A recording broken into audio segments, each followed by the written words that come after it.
J'ai été élevé sur une ferme à Baie-des-Sables. Et rendu à un certain âge, ben, je voulais aller travailler à l'extérieur. On était quand même une grosse famille. Mes parents, c'était pas des gens riches, là. Alors, je suis allé travailler sur la Côte-Nord. Je suis allé travailler à Sept-Îles. Ça, c'était en 1955. Et dans l'automne, je suis monté travailler à Schefferville. J'ai redescendu le printemps parce que j'avais l'intention d'aller travailler à Bécomo. Il était annoncé la construction d'une usine d'aluminium. Il y avait un entrepreneur là qui avait des camions. Je l'ai fait ça un bout de temps, mais à un moment donné, j'avais appliqué pour aller travailler pour la construction de l'usine d'aluminium. Et à un moment donné, on m'a fait demander si ça m'intéressait. J'étais un poseur d'affaires d'armature. Alors, je suis allé travailler pendant 1 an et demi sur la construction de l'usine, sur le fer d'armature. Il est rendu dans l'automne de 1956. Moi, j'étais tanné là, de rester toujours dans des camps, puis de changer d'endroit. Tu n'as jamais de chez toi, là. Alors, je voulais me stabiliser, puis je vais essayer de rentrer à l'usine de production quand ça va ouvrir. On avait entendu parler qu'il commencera à embaucher au début novembre 1957. Alors, je me suis présenté au bureau, puis la personne qui s'occupait de ça cette journée-là m'a dit, bon, on va en avoir besoin, là, sauf qu'il va falloir que tu y ailles au bureau d'union pour signer ta carte comme membre de l'union avant. Les Sheet Metal Workers, l'Association internationale Métal en feuille. Eh bien, je me suis présenté le soir. Je suis allé. Et disons que quand tu arrives là, puis il y a des armoires à glace à la porte. Là, puis là, je suis entré, puis j'ai demandé ça, puis j'avais mon papier de la compagnie qui était prêt à m'embaucher.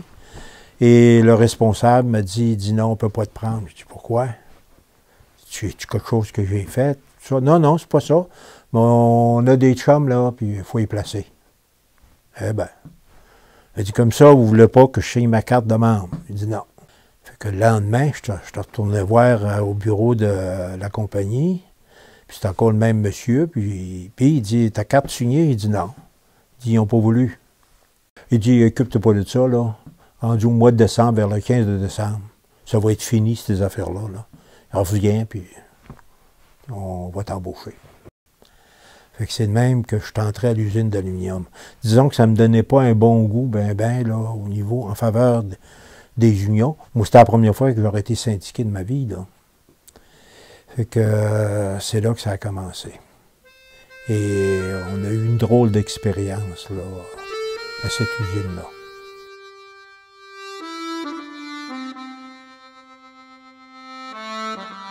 après que l'usine a ouvert, l'Union a dit, bon, il faudrait négocier un contrat de travail. Hein. On s'est aperçu qu'il y avait un système de protection. Comme ça avait été fait de cette façon-là, la CSN, CTCC dans le temps, Confédération des travailleurs catholiques du Canada. La CSN avait envoyé nommé Raymond Gagnon comme directeur du bureau. On le rencontrait. Raymond Gagnon nous avait dit, vous allez avoir le droit de changer d'allégeance syndicale en telle période, telle période. Ça va être ça. Puis, ça va nous prendre des gens à l'intérieur de l'usine qui vont faire le travail. Je voulais que vous militez, puis ça, j'avais suivi quelques cours avec eux autres. Ils nous avaient tout expliqué ça. C'est important que nous autres, on sache aussi comment ça se déroulait, puis c'était quoi les risques qu'on prenait, puis tout là. La CTCC, c'était eux autres qui avaient syndiqué tous les employés de l'aluminium au Québec. Toutes les usines de l'Alcan, c'était Arvida, c'était l'île Maligne, c'était Shawinigan, Beauharnois. De ce temps-là, c'est 4 usines qu'il y avait au Québec dans l'aluminium, puis ils voulaient syndiquer celui de Bécomo aussi, cette usine-là aussi. La CSN était très peu présente sur la Côte-Nord. Et arrivait à ce moment-là, dans ces années-là, tout le début des travaux hydroélectriques sur les rivières, la rivière Manicouagan et la rivière Outarde. C'était 2 rivières qui se construisaient des barrages. Sur la rivière Manicouagan, ils prévoyaient 3 barrages. Effectivement, c'est ce qui s'est construit. Puis il y avait la rivière Outarde, je pense que c'était 2-3 barrages aussi. Alors ça faisait des travaux, puis ça faisait beaucoup de monde. Il y avait un boom, comme on dit, de population, là, qui venait d'un peu partout aussi. Qui venait beaucoup de la Rive-Sud du Saint-Laurent, beaucoup, il y avait pas mal du Saguenay, et il y en avait des autres régions du Québec aussi. Alors, il y avait du va-et-vient pour une petite ville là, de 3500 de population, à peu près en 1956 quand je suis arrivé là. Alors, c'est là que j'ai commencé à militer syndicalement, mais on avait des gens, des gars comme Pierre Vaudeboncoeur qui venaient, sur le plan juridique, nous informer des lois, tout ça. Raymond Gagnon, qui était un organisateur, on peut dire un organisateur né syndicalement, là. Puis d'autres qui sont venus, un nommé Jerry Taylor qui est venu, qui militait dans son syndicat. La CSN a pris des gars d'expérience, puis elle leur a demandé s'ils voulaient venir nous aider à s'organiser sur la Côte-Nord. Il y avait des gens qui avaient du Saguenay qui connaissaient la CTCC. Il y en a qui avaient travaillé temporairement à l'usine d'Arvida ou de l'île Maligne, puis ils connaissaient ça, puis ils nous en parlaient, les autres. Ils nous disaient, là, ici, c'est pas ça, c'est pas de même que ça se passe là-bas. Quand la négociation s'est déroulée en 1957 pour la première convention collective. Puis ça n'a pas été. On comparait avec celle qui était négociée à l'Alcan par les syndicats CTCC. On voyait des différences, là. Puis c'était pas toujours des différences salariales. C'était des différences. Par exemple, des gens qui travaillaient dans une salle de cuve n'avaient pas de salle à manger. Il fallait qu'ils mangent sur le bord des cuves. Ils faisaient cuire leurs patates à la chaleur de la cuve. C'est poison, ça. Hein? Alors, tout ça d'affaires de même. Puis quand on demandait quelque chose, ce qu'ils nous disaient, ben, il ne faut pas que ça coûte d'argent. On allait voir l'Union. Ah, ben, s'ils ne veulent pas, qu'est-ce que tu veux qu'on fasse? C'est un drôle de comportement, là, comme syndicat. Alors, puis les gens qui avaient déjà été syndiqués, ils disaient, non, c'est pas normal, ça. On a eu déposé une requête en accréditation. Tous les gens qui travaillaient là et qui avaient signé leur carte, on était majoritaire.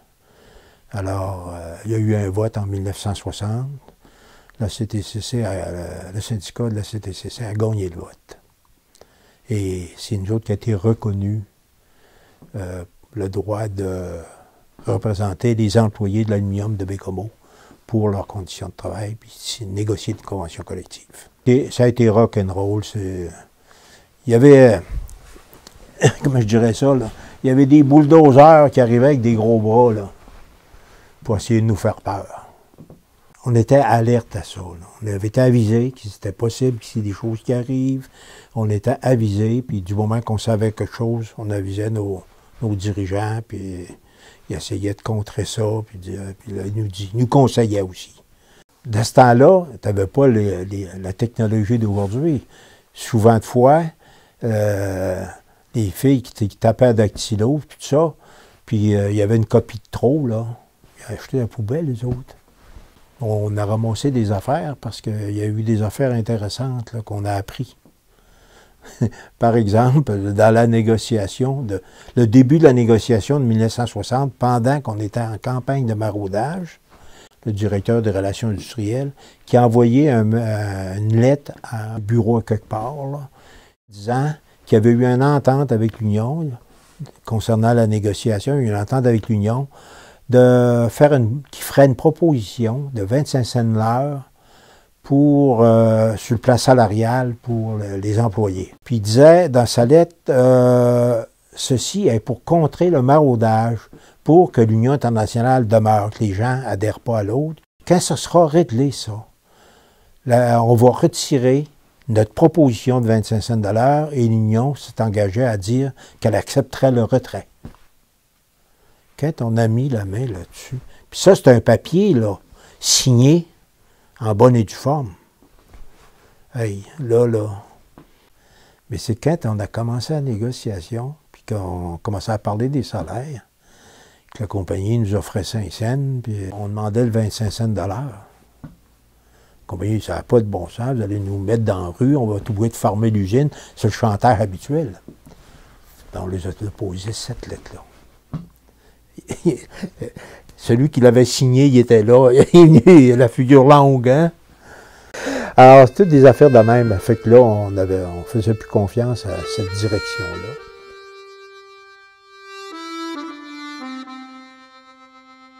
La direction, c'est une direction écossaise. Ils ont embauché quelqu'un qui venait de l'Ontario, venait de Toronto, puis il y avait beaucoup de cadres supérieurs qui étaient des anglophones, qui ne parlaient pas français, puis il y avait des contremaîtres aussi. Et là, il y avait un problème quand un contremaître donnait un ordre, dire à quelqu'un de faire telle chose, il disait en anglais, mais l'employé qui ne comprenait pas l'anglais, il n'avait pas compris. Puis s'il avait dit, nous autres, on lui dit, pourquoi tu ne lui as pas demandé de répéter quelque chose? Il n'a pas pu lui demander ça, il va dire, hey, tu n'es pas capable de travailler ici, va-t'en. Puis, tu sais, tu n'avais pas de protection aussi. Il y avait eu des gens qui avaient été congédiés, puis ils n'ont pas été défendus ou rien, là, même s'ils se sont plaints. On disait, ça n'a pas de bon sens, c'est une question de langue, là. Quand je vois 1000 Canadiens français à cette île, rentrer le matin à l'heure nord, dans l'entrant qui accrochent en langue comme on accroche en paletot, qui sont reçus à l'heure nord par un gars, au formal, sans armes, sans menaces, sans violence, seul, il force les 1000 Canadiens français à parler sa langue. Ça a été une bataille de langue. Ça, on a trouvé ça important. Là. Parce qu'on se faisait brasser. Il engageait des contremaîtres, des fois, pas parce qu'il était compétent en la matière, parce qu'il parlait les deux langues. Il avait fait la communication entre la haute direction et les employés. C'était ça. Ça doit être la première convention en 61. Première convention qu'on négociait. À la toute fin de la négociation, on s'est entendu sur tous les points. Des affaires, on avait concédé, la compagnie avait concédé. Et on se rencontrait pour la vérification des textes. Parce que la compagnie avait dit, on va écrire des textes, nous autres. Bien, il dit, nous autres aussi, parce qu'on va vérifier. Parce qu'on veut que ce qui soit écrit, c'est sur quoi on s'est entendu. On ne veut pas se faire tripoter, là, nous autres. Le directeur de Renault, parce que c'était Renault qui était rendu le propriétaire de l'usine, il parlait juste anglais, mais il y avait un interprète. Il dit, il reste encore un autre point. Un autre point. Je dis, pense pas, à moins qu'on ait oublié un, c'est quoi le point? Il dit, la compagnie voudrait que la convention collective officielle et légale soit la copie anglaise. Que vous ayez un bottin que vous avez fait traduire de la convention collective, ça ne nous dérange pas. Mais la copie officielle et légale sera la copie anglaise. On était 9 d'usine, là. On s'est levé, on a dit jamais, jamais. On s'est levé, on a tous sorti de la salle de conférence. 20 minutes après, 20-25 minutes, ils sont revenus en disant, bon, c'est correct, ça va être la copie française. On les a dit, puis on les a encore dit ça. Ça, jamais qu'on acceptera des affaires de même. On était au Québec, c'est vous autres qui allez apprendre le français.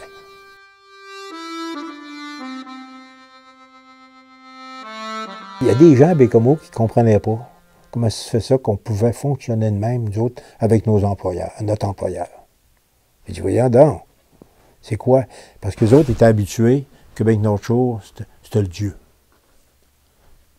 Quand le colonel McCormick arrivait là, le tapis rouge était déroulé, puis tout le monde était bien tranquille. Mais j'étais habitué à ça. C'était une ville fermée, Bécomo, là. Faut pas oublier ça. Au début, toutes les maisons appartenaient à la compagnie. Tous les édifices appartenaient à la compagnie. Alors, c'était eux autres qui avaient le pouvoir. Ils faisaient ce qu'ils voulaient. Hein. Ce qu'on n'acceptait pas, nous autres, à la lumière. Nous autres, on pouvait négocier nos salaires puis avoir les augmentations qu'on pouvait aller chercher, puis tout ça. Mais là, le coût de la vie augmentait. Mais celui qui n'avait pas d'augmentation, il s'appauvrissait, lui. Et tu as eu, à ce moment-là, là, surtout un petit peu avant l'arrivée des barrages, parce que ça se savait quand même depuis une couple d'années, des compagnies de finances qui arrivaient.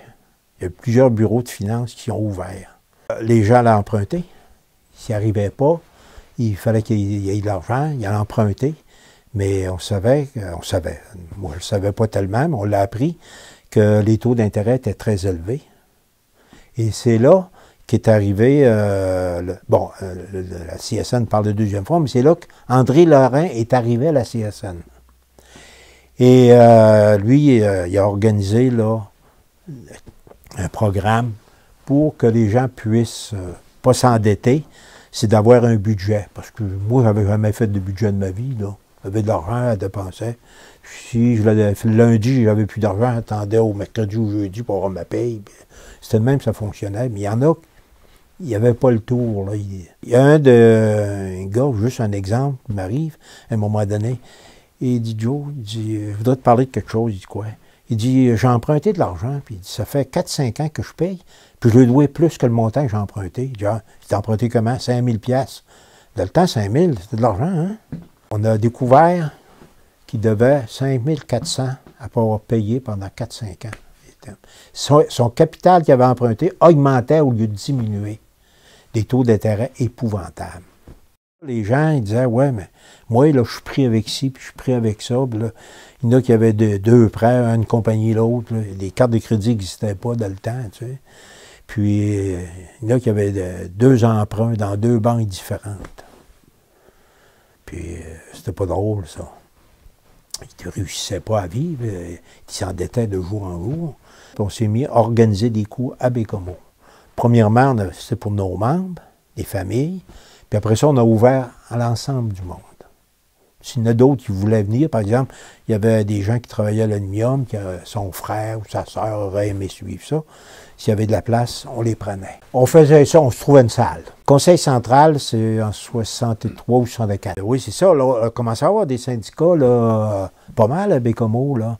Bon, l'hôpital, c'était syndiqué, les commissions scolaires, le personnel de soutien, il y avait un centre d'accueil, chantier de Manicouagan, Outarde, nous autres à l'aluminium, bon, les quais, tout ça. Fait qu'on gardait, quand on allait à des réunions dans les autres régions, on disait, il y a un conseil central, c'est quoi que ça fait, ça? Là? Ils nous ont expliqué c'est quoi le rôle des conseils centraux, puis faire de la formation, de l'éducation, bon, tout ça, aider les gens qui sont mal pris, puis tout ça, puis les conseiller. On donnait des cours de budget familial, et après, on venait suivre des cours aussi avec André, il nous réunissait, là, des affaires nouvelles qui arrivaient, tout ça, puis c'est là, à un moment donné, qu'il a dit, on fait des batailles aux compagnies de finances. Il a parlé des caisses d'économie, parce que nous autres, on ne pouvait pas aller chercher de l'argent ben, c'était les banques. La Caisse populaire, on la voyait très peu, surtout les compagnies de finances. Les autres, c'était florissant, leur affaire. La Caisse d'économie qui a été fondée après que j'étais parti, par exemple, mais toute la base, la formation qui est donnée, tout ça, là, puis là, tout l'exécutif du syndicat, puis tout emballé, ils ont fondé. Mais là, tu pouvais emprunter, puis les gens se connaissaient. Ça brassait dans l'usine des fois. On a travaillé beaucoup sur la Côte-Nord là-dessus. C'est vrai que c'était pas de la négociation. Mais les compagnies de finances disaient qu'on ne se mêlait pas de nos affaires. Ils disaient aux gens, ben, vous ne pourrez plus n'avoir d'argent. On ne vous en prêtera plus. Si les autres réussissent à gagner des affaires, vous n'aurez plus. À l'aluminium, quand les gens disaient, c'est quoi ça, ces caisses-là? On nous expliquait. C'est vous autres qui allez être les dirigeants de ça. Vous allez avoir votre conseil d'administration, vous allez lire votre monde, c'est vous autres. C'est sûr que ça a coupé les vies aux compagnies de finances. Ils n'étaient pas contents. L'huile à Bécomo, c'était toujours plus cher que partout ailleurs. C'était toujours exagéré, la différence. Puis ils disaient, c'est le transport. Des fois, c'était pas vrai que c'était le transport. L'huile de chauffage qui se vendait à Matane, elle se produit pas là. Toutes les maisons, c'était des maisons chauffées à l'huile dans le temps. Et comme il y avait des nouveaux clients, il avait augmenté les prix. Fait qu'on les a rencontrés. Il y avait 2 compagnies. On a négocié des tarifs préférentiels. C'était les membres du syndicat, mais à un moment donné, là, en tout cas, ça a fait un peu boule de neige parce qu'après, les prix ont arrêté de monter. Ça aidait beaucoup là, au niveau de l'ensemble de la population. Les médecins, on a demandé une rencontre avec les médecins. On leur a demandé c'était quoi leur tarif pour telle chose.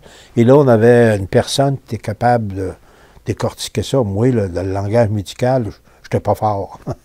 On les a rencontrés, puis on a réussi à s'entendre pour des tarifs là, plus raisonnables. Mais c'était pour le groupe. Quand est arrivé le Conseil central, on disait au Conseil central, c'est ça aussi qu'il faut qu'il fasse. Il faut qu'il dénonce l'abus. Et il y a des abus là-dedans. S'ils sont capables de nous donner ça, ce prix-là, ils sont capables de le donner à tout le monde. Il y a eu la création des ACEF, j'ai travaillé là-dessus, les caisses d'économie, oui, puis l'aide juridique, oui.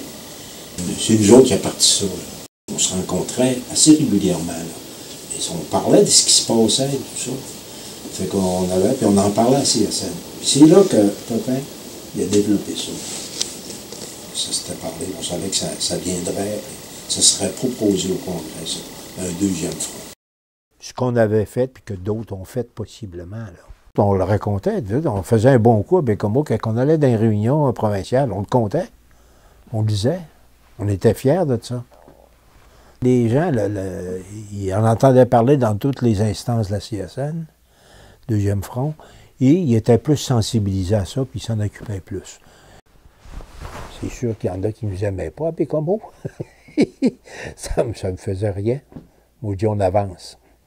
Quand on avait négocié nos vacances prolongées, je suis allé me faire couper les cheveux, puis le gars qui me coupait les cheveux, puis il avait vu ça. Il dit, ça n'a pas de bon sens ce que vous demandez. Je dis, pourquoi ça n'a pas de bon sens? Tu travailles-tu, toi, dans une fonderie? Non, mais le gars, il a accepté d'aller. Oui, mais tu n'es pas obligé d'accepter les conditions qui sont là. Il y a moyen d'améliorer ça. Ah, il dit, la compagnie vont fermer puis s'en aller. Ah, il dit, c'est pas la première fois que j'entends ça, moi. Puis ils sont encore là.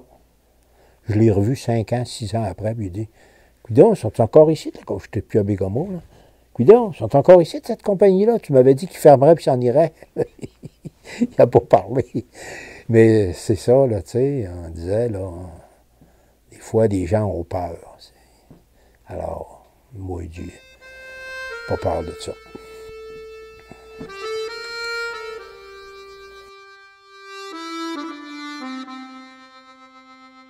Je ne tricherai pas personne. Je ne veux pas être triché, j'aimerais pas ça. Puis je ne tricherai pas, me dire la vérité aux membres. Toute la vérité. Puis je vais être honnête avec eux autres, je vais être franc avec eux autres. Ça, là, ça a toujours été ma ligne de conduite. Dans l'usine, puis quand j'étais conseiller syndical, les gens t'arrivent avec des affaires, des fois. C'est pas défendable, ça n'a pas de bon sens. Tu sais, il y a des affaires, il faut vraiment...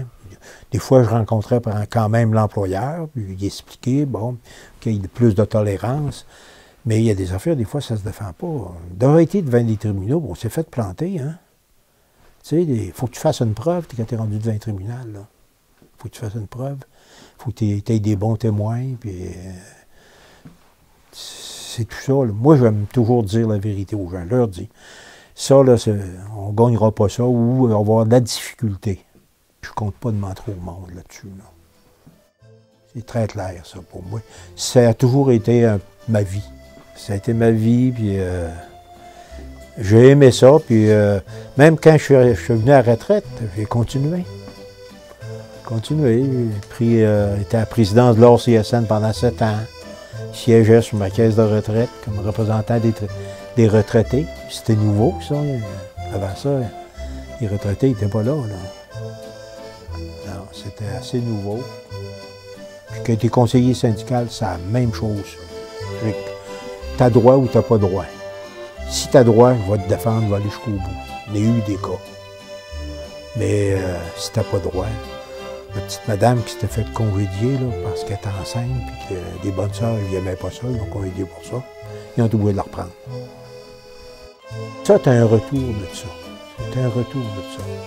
Que, quand tu fais bien ton travail, tu le fais honnêtement, puis que tu ne comptes pas d'histoires inutiles aux gens, les gens après ça te font confiance.